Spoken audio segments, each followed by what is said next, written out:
lovely readers, it's Elena here again. I hope you're having an awesome-tastic day, and if not, maybe it will get better. Fingers crossed. I'm here today to tell you about my top 5 favorite books ever, and let's get started. Coming in at number 5 is Perfume, Story of a Murder or Murderer, I'm not sure how it is in English, by Patrick Suskind. It tells the tale of Grenouille, a boy who was born without the typical scent each of us has. And because of his lack of a personal scent, he's always been distanced and abandoned by everyone he's ever known. Despite all odds, he grows up, and to make up for his lack of a scent, he does have something else, which is an extremely heightened sense of olfaction. Because of that, he soon gets obsessed with perfumes, and he sets out on a quest to make the best perfume ever, which will make anyone fall in love with whoever wears that perfume. Now, that plot only already really got me interested into this book, especially because to get to his goal, which is making that perfume, Grenouille really goes to lengths that are quite surprising. I loved the description of 18th century Paris in this. It was a description of the smells through the nose of Grenouille, so it was really peculiar.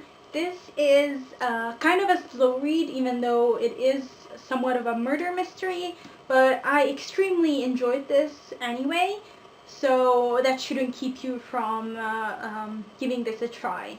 Coming in at number 4 is Love in the Time of Cholera by Gabriel Garcia Marquez. This is about Florentino and Fermina, a man and a woman, who were once almost lovers in their youth, but got separated by something or someone. I will not tell you because to me that's a major spoiler, and you'll have to read this to find out. This book is set against the backdrop of the exotic Caribbean and of course the cholera epidemic, like the title suggests. The writing style of Marquez really captivates you. It's rich, it's luxury, it's almost poetic, and it really gets you involved in the characters, and I especially enjoyed the contrast between Florentino, who was extremely dreamy, while Fermina kind of got practical and more sensible, especially with age, because this book does follow almost the whole life arc of these characters, and that's something that I also loved. This is an extremely romantic book, so to speak, but that does not mean this gets sappy or cliche in any way at any point, because, come on, we're talking about Marquez here. Coming in at number 3 is Ocean Sea by Alessandro Baricco, who is an Italian writer, who made me realize that not all great Italian writers are dead yet. This book doesn't really have a linear plot. It kind of just follows these characters that are all staying at the same time in this inn by the sea. This really delves into our relationship with the sea, how we perceive it, how destructive and how healing it can be. I really don't want to tell you anything more about this because, as you can see, it's kind of thin, so I don't want to give anything away, especially because I personally started reading this book without knowing anything about it other than the fact that it was published in the year I was born, which is why I picked it up. I think that part of why I enjoyed this so much is that I didn't have any expectations, and so I let this surprise me. Coming in at number 2 is Please Look After Mother by Kyung-Suk Shin, who is a South Korean author. A mother goes to Seoul to visit her adult children because they're too busy to go to her in the countryside. Seoul's central station, however, is so busy with people going off in all directions that she gets separated from her husband and loses her way. The novel starts with a very emblematic sentence, which is perhaps its most important one because it really sets the tone to everything else. It goes, "It's been 1 week since mother went missing." It's short, it's immediate, and it is painfully accurate.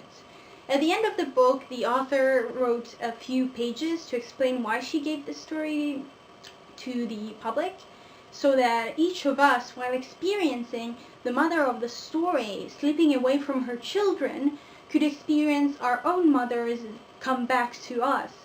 And after a few years from having read this book, I can say that that's definitely how I feel about it now.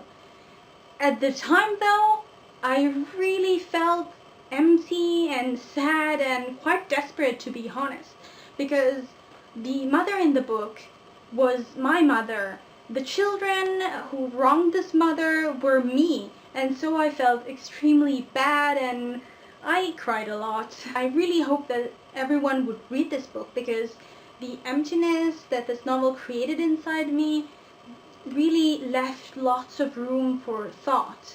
And from those thoughts, I feel like I've become maybe not a better person per se, but a better daughter and a better granddaughter, a more attentive, respectful, and certainly more grateful one. Drumroll please, because we're coming in at number 1, which is Extremely Loud and Incredibly Close by Jonathan Safran Foer.